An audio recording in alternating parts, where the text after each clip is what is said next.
نمیمانی در این دنیا 90 سال مگر هستی برای غیر حمال.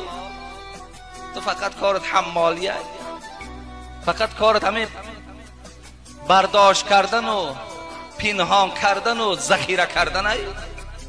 وقت تو میگن نمیمانی در این دنیا 90 سال، تو یقینا 90 سال حیات نمیبینی. اگر 90 سال گارانتی میداشت که حیات میبینی، بگذار ذخیره کن، جمع کن، نپوش، دلت نشود. اگر 90 سال باشد نمیمانی در این دنیا 90 سال مگر هستی برای غیر حمال. نه نوشی جان کنی، حضرت علی پولکات هست، میگه ذخیرکات هست، ولی میل دلت بعضی چیزهایی دارد که میل دارد دلت که از همون خوری، لیکن پول در دست تایو همون را نوشی جان